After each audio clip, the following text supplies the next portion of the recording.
今回の動画では、日本版にて近日中に開催されるのではないかとされているイベント、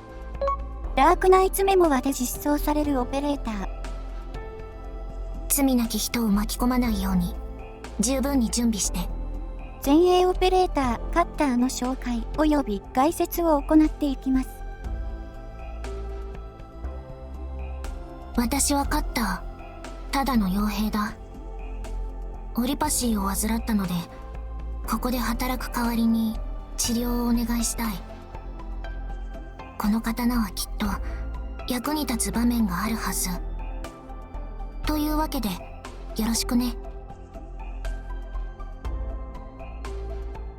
カッターはクルビアの片田舎出身のオペレーターで、ロドスを訪れる以前は傭兵業をして生計を立てていた人物です。カッターの出身地は、クルビア政府による治安維持がまともに機能しておらず、また、天災の影響により土地は痩せ細り、土地としての生産能力も低いため、多くの現地人は、そこでの生業だけでは生きていけないことから、人に雇われる業種を選ぶ人が多いとのこと。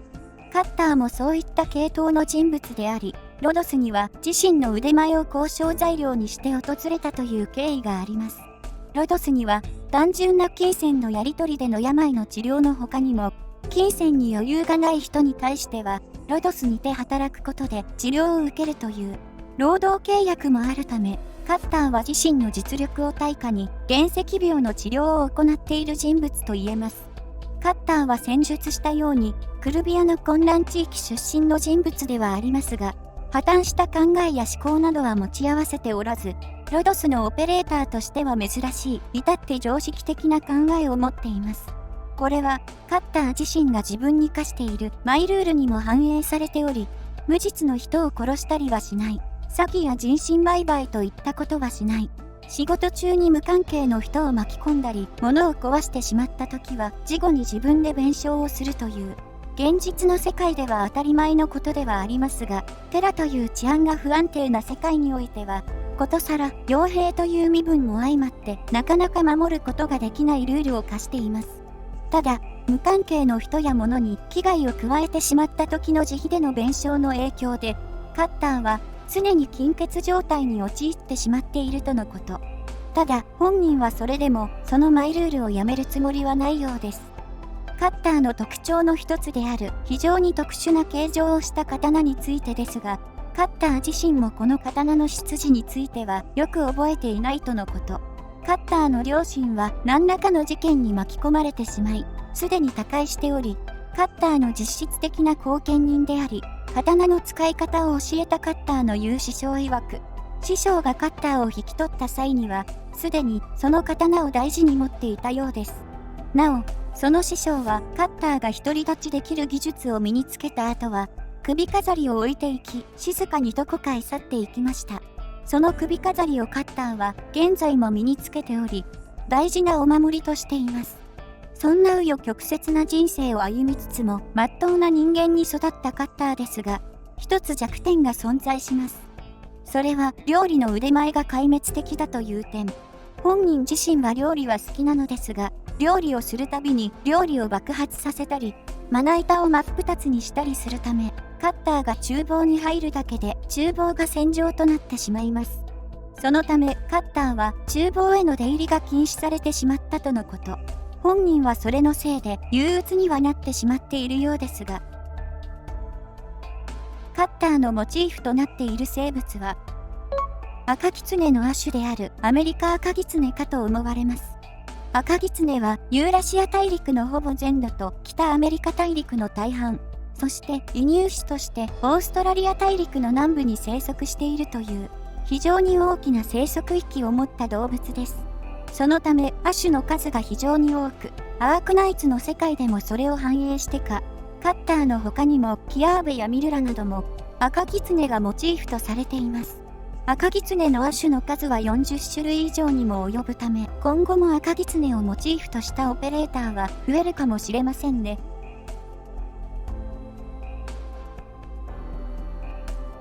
傭兵の刀は、その辺にある血を浴びたこともない飾り物のおもちゃじゃない。いつか私は自分の刀をコントロールできなくなるかもしれない。けど心配しないで。少なくとも今はあんたのために刀を振るうから。カッターはチェンやバイビークと同じ2回攻撃型の前衛オペレーターで、チェンやバイビークの軽量版とも言えるようなオペレーターとなっています。HP や攻撃力などのステータスは星4オペレーターとして相応のステータスとなっており、攻撃力はチェンよりかは50程度、バイビークよりかは80程度低く、防御力はバイビークと比べると7低いだけですが、チェンと比べると100近く低くなっています。一般的に耐久力が低いと言われているバイビークよりも防御力が低く、さらに体力も200以上低くなっているため、攻術するスキルの内容も相まってかなり攻撃によった性能で、前衛の中では打たれ弱いオペレーターと言えるでしょう。素質、フォトエッチングは敵に攻撃が命中した際に確率で SP を1回復するというもの。攻撃した際にではなく攻撃が命中した際なので空振りで SP を稼ぐということはできませんが、ただでさえ速いカッターのスキルサイクルをさらに速めてくれる素質ではあるので、カッターの性能と噛み合った効果となっています。ただ、あくまでも確率での発動となっているので、チェンの素質よりかは回収率は低め。カッターは攻撃速度が速いというわけではないので、あくまでもボーナス程度に見た方が良さげでしょう。潜在強化による効果は、コストマイナス1、再配置時間マイナス4秒、攻撃力プラス21、素質強化、コストマイナス1となっています。2回攻撃型のオペレーターの攻撃力が上昇するというのは、単発系オペレーターよりも恩恵が大きくなっているので、カッターを運用するのであれば潜在4まで上げることをお勧めします。スキル1、レッドシフトはスキル発動後、カッターの前方にいる敵に対してナイフを4本投げるというスキル。ナイフにはそれぞれ個別の攻撃判定が存在しており、端的に言えば前方の敵に対して攻撃力が上昇した攻撃を4回行うことと同義となっています。なお、攻撃範囲内であれば対空攻撃も可能となっており、また、仮にスキルが空振りするような状況であれば SP は返却されるため、かなり使い勝手の良いスキルとなっています。スキル1のダメージと他のオペレーターのスキルのダメージを比較した表は上記の通り、レッドシフトのダメージは対単体であればチェーンの関所、抜刀を超えた数値となっており、安定してダメージを叩き出し続けられることが可能なことがわかります。ただし、チェーンのスキルやバイビークのスキルは敵を巻き込めば巻き込むほど総ダメージが上昇する一方で、レッドシフトはいくら敵がいようとも、ナイフは4本しか投げられないため、複数体の敵への対処は苦手となっています。そのため、乱戦状態ではチェーンやバイビークの殲滅力には劣ってしまいますが、発動に必要な SP の低さに加えて、素質によってさらにスキルサイクルは速くなり、単体の敵に対しては高い火力を叩き出せるため、コンスタントに火力を出し続けたいという場合にはおすすめのスキルです。欠点を挙げるのであれば、戦術したように敵が複数体いたとしても攻撃回数は増えないということ。複数体の敵が範囲内にいるのであれば、攻撃対象はランダムとなってしまっている点。そして、防御力が高い敵にはダメージが入らないという点が挙げられます。そのため火力は高いですが、使う場所は選ぶ必要があるという点には気をつける必要があります。そしてレッドシフトのおすすめのレベルについてですが、スキルの強化率や必要素材から見て7または特化3にすることをおすすめします。スキル2クリムゾンクレセントは最大6体の周囲の敵に対して物理ダメージを与えるスキル。攻撃対象が飛行ユニットだった場合は攻撃力を2倍にして物理ダメージを与えます。スキル1と比べるとスキル2は対空に特化した性能といえ、ドローンが多く出現するステージにおいてはスキル1よりも火力を発揮できるスキルとなっています。また、こちらもスキル1ほどではありませんが、発動に必要な SP は低く設定されており、速い頻度でスキルを連発できるのが売りと言えるでしょう。スキル2の火力を他のオペレーターのスキルと比較した表は上記の通り。特に飛行ユニットを攻撃した際の火力が凄まじく、ダメージという点だけで見れば、対ドローン用オペレーターともいえるグラウコスを上回る数値を叩き出すことができます。この数値は、カイチョンやアーツバードといった海種のドローンであれば一撃で倒すことができる火力であり、地上オペレーターで対空も補助的に対処したいという場合には、スキルには一つの選択肢にはなるということを証明しています。地上の敵に対しても、チェンの絶縁には総ダメージで、バイビークの偉人山には DPS という面では叶いませんが、スキル1ではできない複数体への攻撃が可能なため、場面によってスキル1とスキル2を使い分けることをお勧めします。このスキルの欠点についてですが、飛行ユニット主体のステージでは発動することが非常に難しいという点が挙げられます。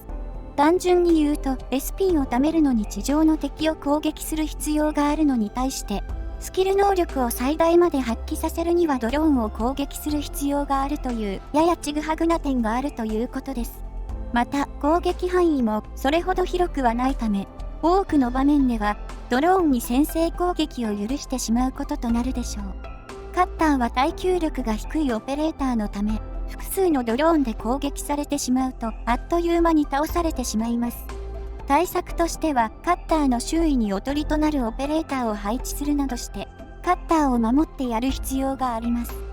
このようにやや手間のかかるスキルではあるものの、手軽に発動でき、容易にドローンを殲滅できるスキルは希少ではあるので、ドローンが多く出現するステージ、例えば武器庫東のようなステージでは高い殲滅力を発揮できるでしょう。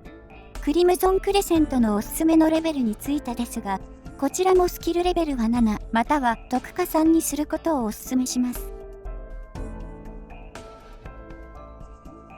基地スキルはどちらも加工書に関するものとなっており、1つ目はソック素材加工時に副産物の生成確率をプラス 70% するというもの。もう一つはソック素材加工時の体力消費が2以上だった場合にマイナス1するというものとなっています。ソック素材を一度に複数回加工するということはかなり稀なことではあるので、副産物生成確率としては上位互換にバグパイプがいるため、バグパイプがいるのであればカッターを加工用に使うことは少なくはなるでしょうが、バグパイプを所持していないのであれば基地スキル目的に強化するのも一つの手ではあります。ただ体力消費マイナス1がいらないのであれば 12F も同じ副産物生成確率プラス70のためわざわざ育成をする必要はないでしょう。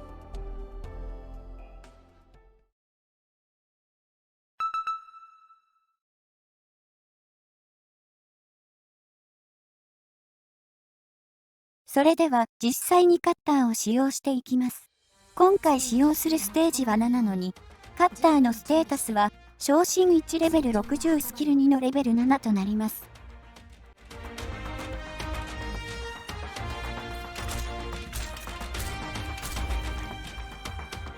繁栄か、あるいは滅びか。あなたは私がお守りします。すぐに片付ける。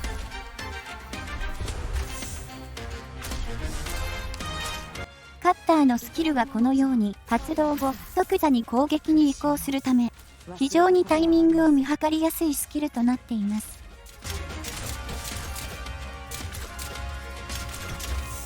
こちらチェン、なめるなよ。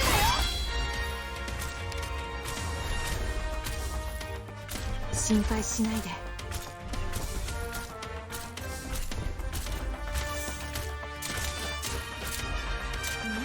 私の得意技を見せてあげる。あなたは私がお守りします。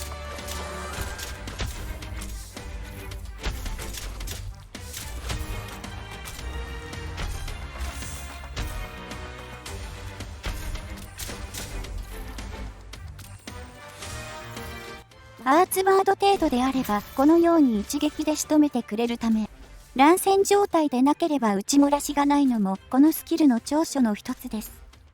苦しみを忘れたことはありません。またこのようにチェンの素質によるバフは入ってはいますが、スキルの発動サイクルがかなり早いため、次から次へとスキルを打つことも可能です。心配しないで。ただし、このように地上の敵がいなければ、SP を貯めることすらできないので、カッターに空中の敵すべてを任せるということはかなり厳しくはなっています。悲しいです。いくらでも待つ繰り返るな。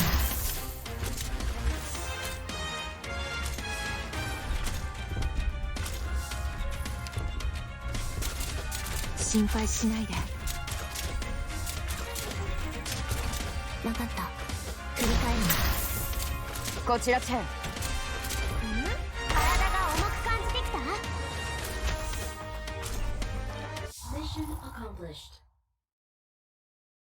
はあ、契約通り任務は完遂した。確認する？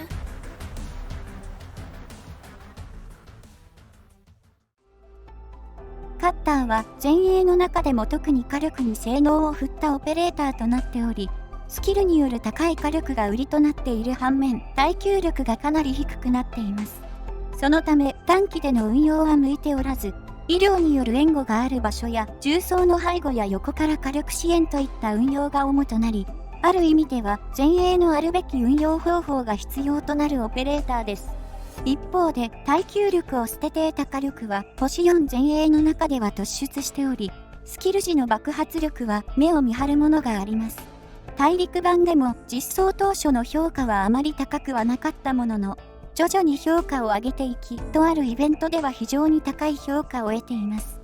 入手をしても今すぐに育成をしておく必要はありませんが、今後活躍することは約束されているオペレーターではあるので、育成リストには入れておくことをお勧めします。以上でカッターの紹介及び概説を終わります。ご視聴ありがとうございました。